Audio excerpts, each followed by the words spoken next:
Hello, Whiskey Intelligentsia, and welcome to Whiskey Whistle. I'm your host, Mark, and today we're going to be looking at Dewars blended Scotch whiskey. So let's go ahead and get that poured right away. Now, if this is your first time with me here on Whiskey Whistle, I do thank you for joining, and for all the subscribers, a big thanks goes out to you. Okay, so let's get that poured. Now, this is the current bottling of Dewars blended Scotch whiskey. And well, if you look on my little, can I call it an easel? Not quite. Little table here, you'll notice there's a miniature bottle as well. And this is the older bottling of the same thing. So we'll talk about that one. Should I pour it now? Let's go ahead and pour it now. Okay, so nice little miniature that I found at a wine shop here in Seoul, Korea, where I live. This wine shop was near Yeoksam Station. You can send me a message if you want to go and find that little shop. They've got some nice whiskeys as well as wines. Let's pour this one. I think I won't pour it all because it's quite a lot for me to drink all at once if I'm going to have both of these. Now, Dewars is owned by Bacardi, in fact, and as I mentioned, it's a blended Scotch whiskey, so it's a blend of single malts, a variety of single malts, a few single malts, and also some grain whiskey. And they claim over 40 separate whiskeys get blended together. Now, the main constituent single malts you'll see flipping through there on my iPad. Okay, so we'll talk about those in a little while. And we're going to let that sit just for a few minutes, just to let it aerate. Now, it already smells quite nice coming from the glass. This is a slightly peated style of Scotch whiskey, of blended Scotch whiskey. And as far as the peating sort of level, it's a little bit more peaty than, say, the Black Label from, well, a competitor of this brand, whose name won't be mentioned. Okay, anyway, let's talk a little bit about Dewar's White Label. Oh, I forgot that one. This is the White Label, which is a non-age statement. But according to the way it tastes, I would expect that it is going to be somewhere between, let's say, 5 and 12-year-old malts and grain whiskeys that are blended together. Okay, where are we? Here we are. Now, first of all, a little bit about the distillery, a little bit about the brand. This is not a distillery.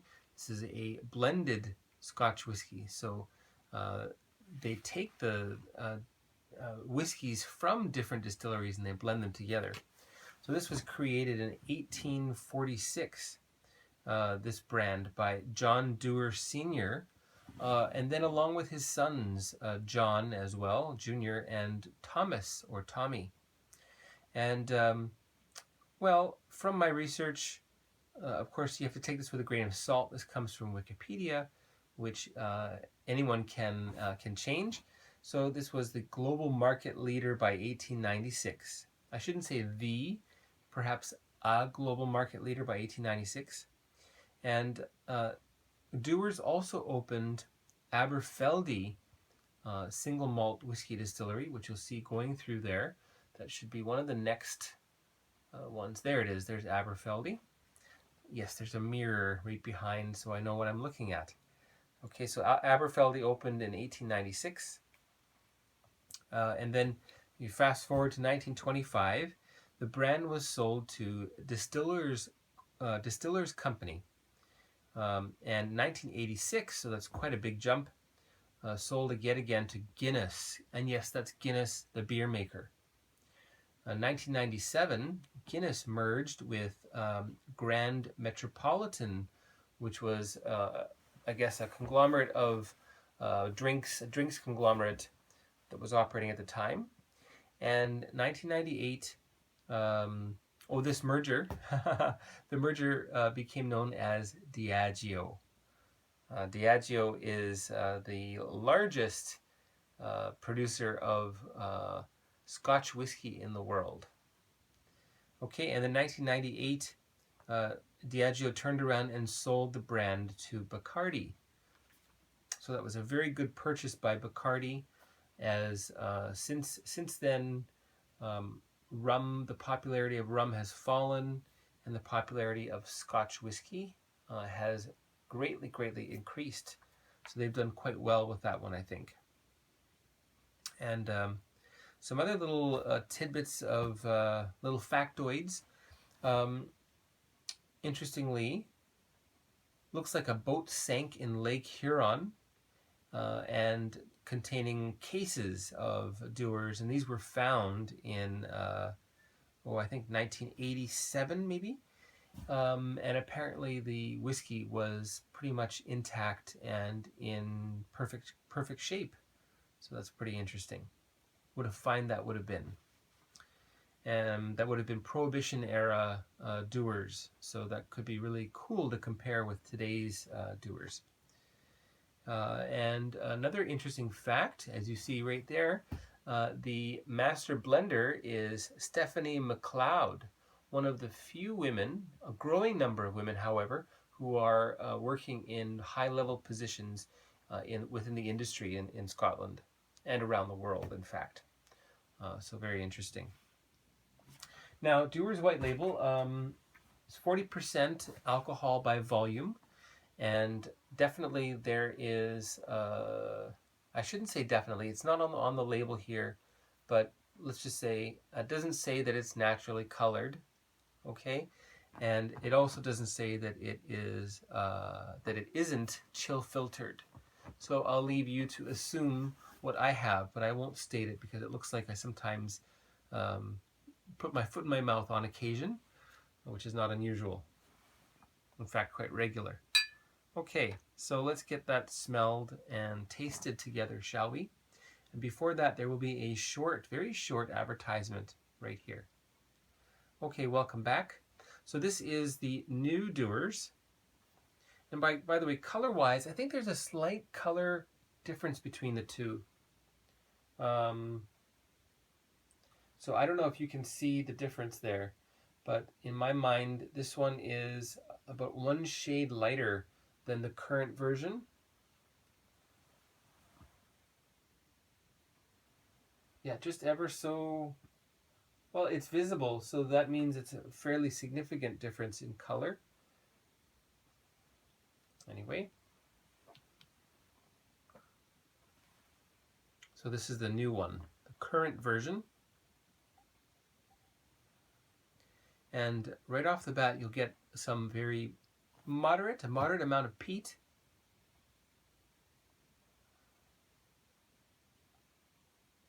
But this is not a maritime peat. It's not an Islay peat.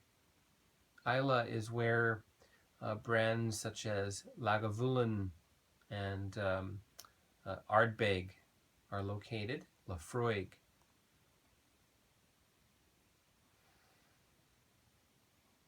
So this is, again, more of a sort of a gunpowdery, vegetal kind of peat.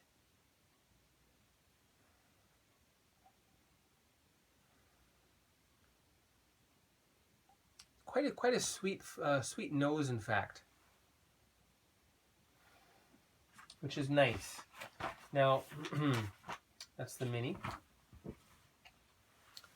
took my time with this one, and the sweetness I attributed to something akin to an overripe fruit basket. And then there are some sour apples, so underripe apples.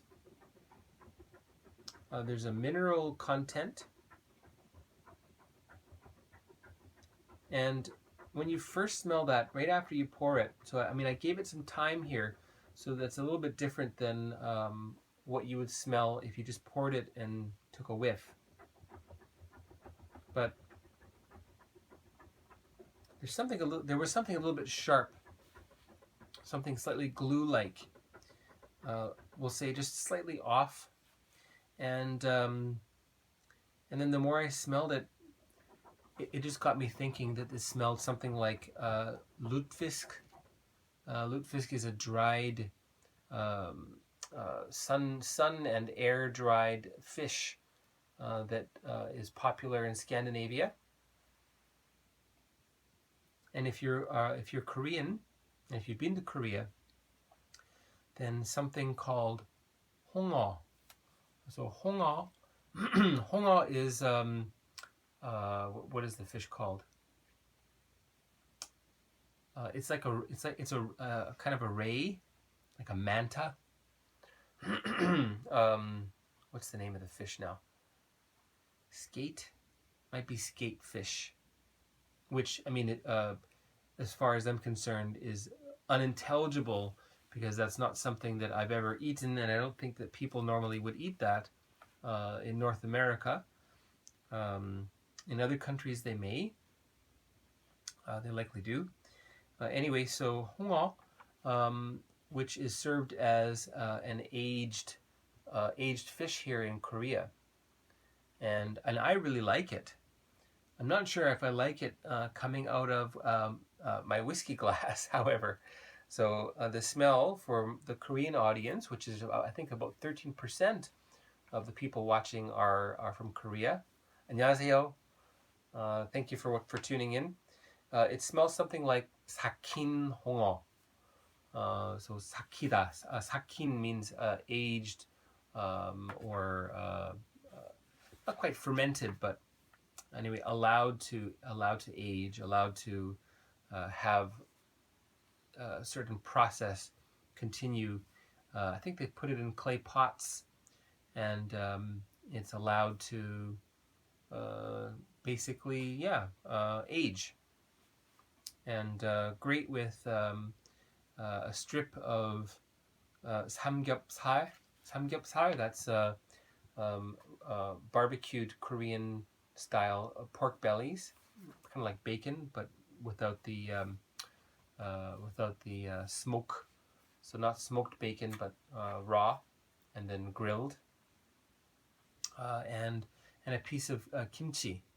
So kimchi and the strong scented, strong flavored 홍어, and then also a piece of actually no, it shouldn't be grilled. It should be broiled pork belly. Anyway, very nice. It's called samhap. That's the name of that food.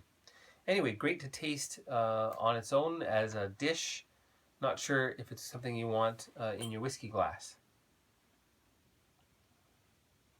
And then the interesting thing is, after a period of time, those slightly not entirely desirable notes dissipate, which they have already. So here I'm just getting the overripe fruit basket along with peat and some vanilla and caramel starting to come through as well. So it's a nice nose as long as you're willing to wait. Okay, on to the taste. Cheers, everyone.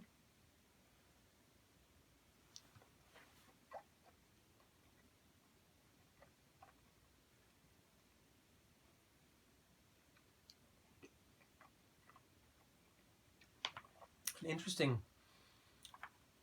If you've been watching a few of my reviews of late, you'll know that I've mentioned gunpowder a lot. And again, this is what I'm tasting here. A gunpowdery sort of a peaty note.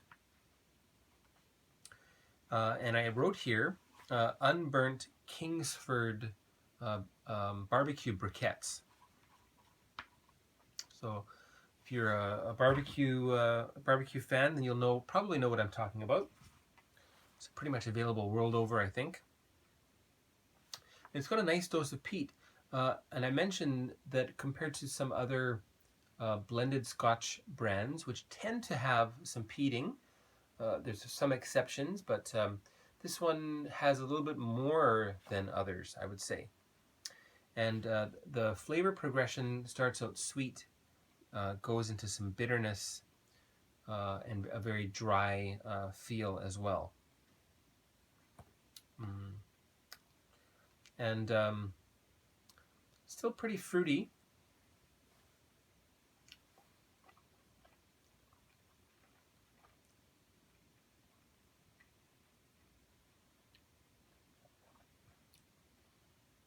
A nice fruit basket and some vanilla coming through as well. The finish, not that long, not that short, so short to medium. Peat and flint, the gunpowdery note, and some slightly green apples. So again, that underripe apple note, and it's dry. And the finish is also very clean. So quite nice for a blended Scotch whiskey, especially an entry-level one, which is what this is. Okay, let's add a bit of water. Not that much. Well, there we go. About 2 milliliters. I'm going to agitate that a little bit just to get it mixed up a little bit more quickly. And before I smell that one, I'm going to smell the older Dewars white label. And I believe this would go back to before 1998, before it was acquired by Diageo or the distillery company. Here, this mentions only the importer, and it also mentions the maker, and it's all in Korean, but what does it say here?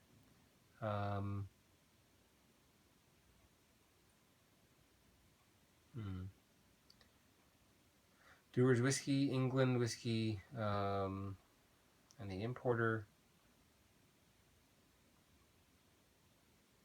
Okay, well, not much is really written there. No. So quite possibly from when it was its own company, or anyway, before the acquisition by Diageo, by probably by Guinness as well.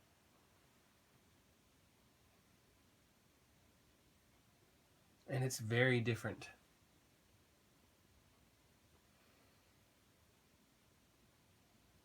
Not as peaty, which is interesting.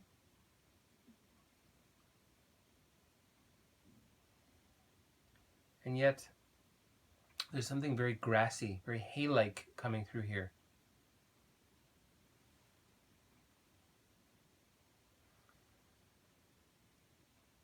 And still some fruit, but quite different. And my old notes from this one, I mentioned hay, apple cider vinegar, lemon oil polish, honey, and an ashy smoke. And mild peat with thyme, vanilla, and toffee come through. And let's give that a taste.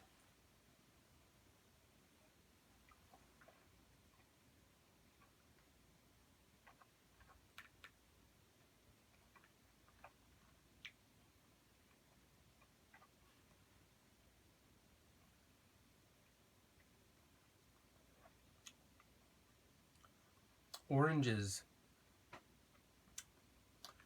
Anyway, sweet, then sour, then dry and bitter. So quite a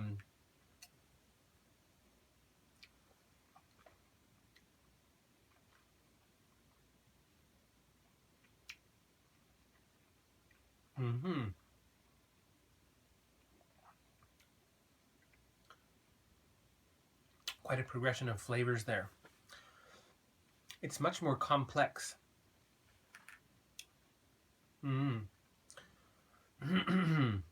Wood smoke. And there's some sweet there too.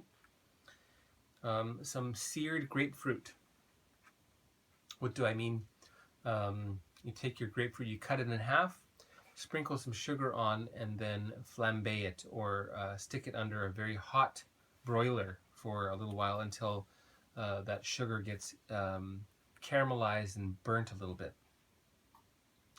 Or you throw it on a very hot pan and do it that way.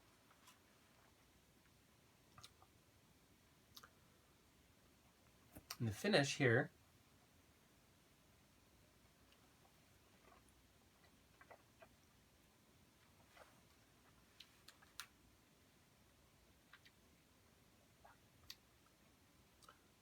very dry.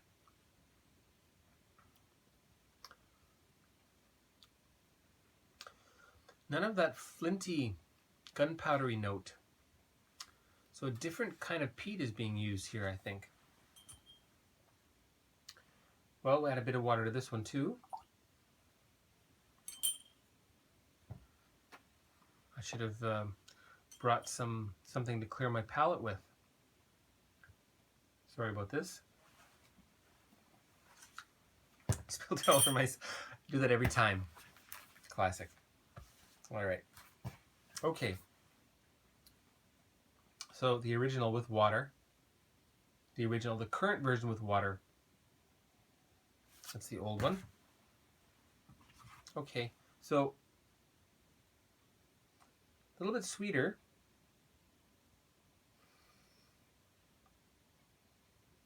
More vanilla and maybe a bit of honey coming through now. Oh, and I mentioned that the fruit was gone, which I would say that again now. So not so much the fruit, but presence of honey and some vanilla. The peat's still there, and we'll taste that again.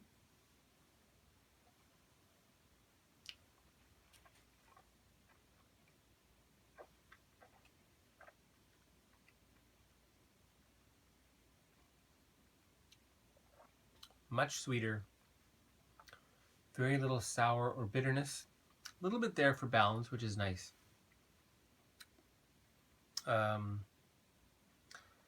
I wrote big sweetness, then dry bitterness.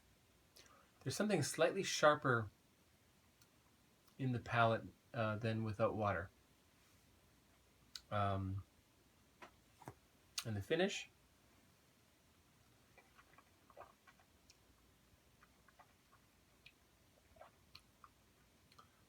Generically, just a little bit drier. There's something of a burnt flavor there as well.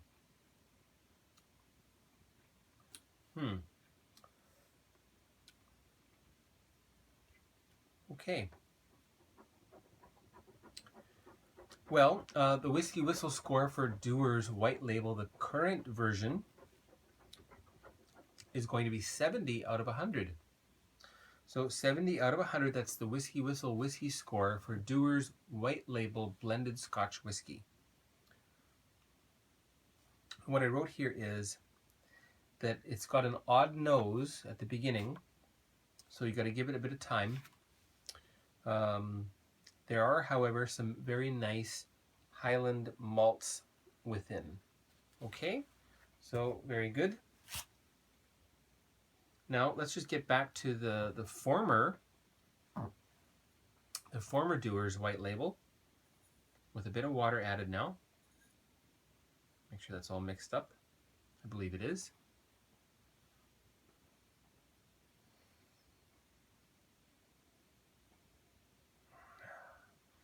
I really think that there are a lot more older whiskeys in this. I'm smelling old books. I'm smelling kind of a wood polish or polished wood.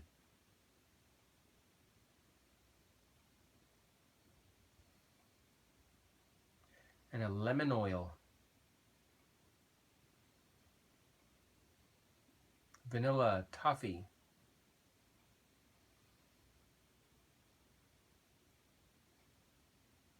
And now there's fruit coming through.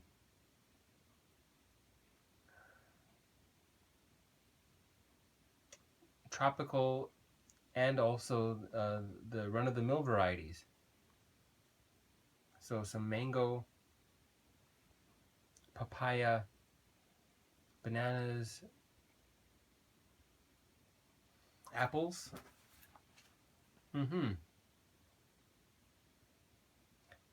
Really smells nice.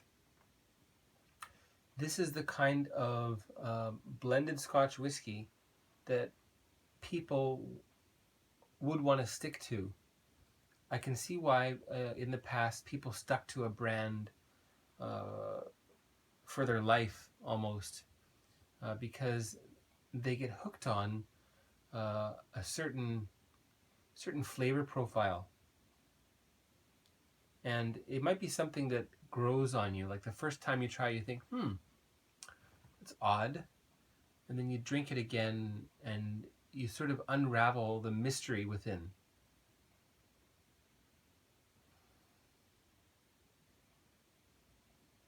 Oh boy.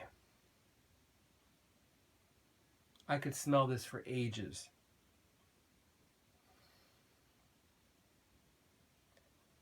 Whew.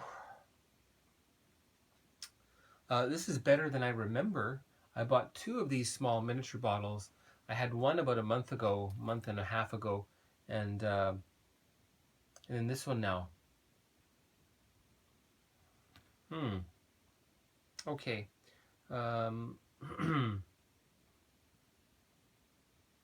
Let's try the taste now. The older white label, Dewars white label, with water. But before that, there'll be a short advertisement right here. Okay, thank you for tuning back in. Okay, so with water.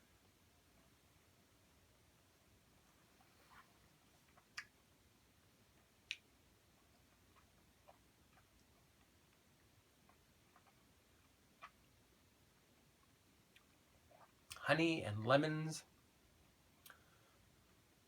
Very mild peat. Much, much less than the current version. What did I write here? Honey, toffee, coffee, candy.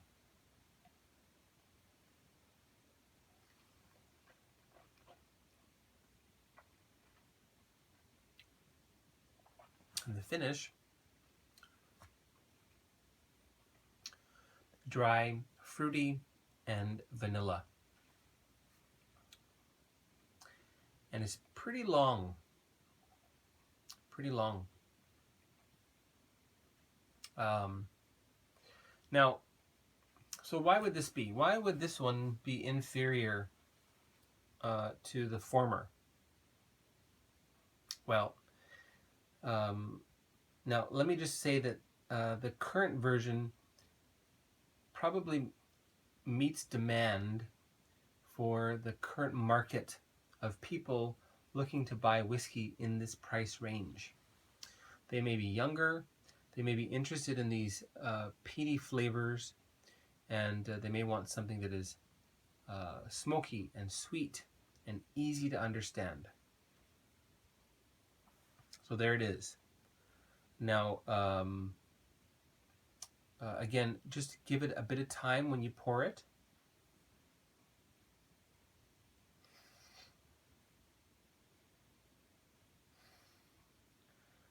And so other reasons, well, the current market climate. They don't have as much aged stock to stick in this because they're selling the single malt hand over fist. So if they can sell older Aberfeldy and Craigellachie and Royal Brackla and Glendevron, also known as Macduff, if they can sell these as aged single malts, where people are paying, $100 or $200 for a bottle, that's where they're going to make their profit for the older whiskeys. So then what's left are the younger ones, maybe the casks that aren't quite up to snuff, aren't quite up to snuff as a single malt, and so they put that in the blend. Anyway, so it is good The current version is good for what it is. Inexpensive. It's peated. It's sweet. Easy to drink, and would make a very nice cocktail, in fact, if you wanted something smoky. Okay, now the older one,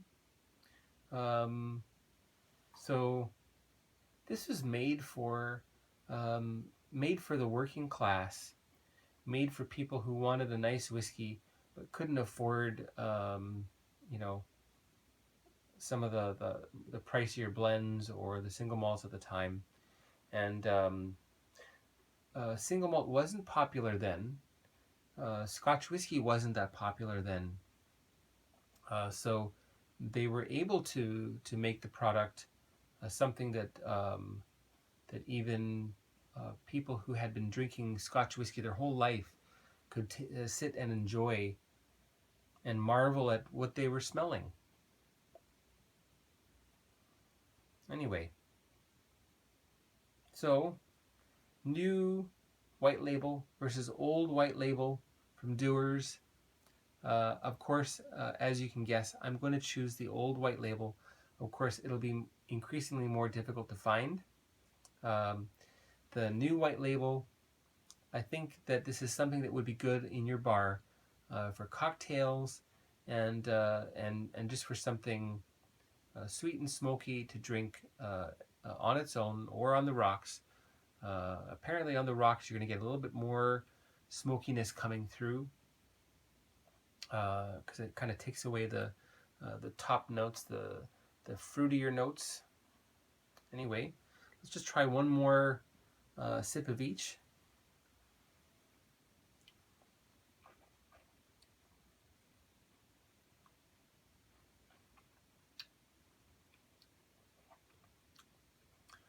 Peaty, sweet. A little bit of honey creeping in there now, in the finish especially. Okay, and the former.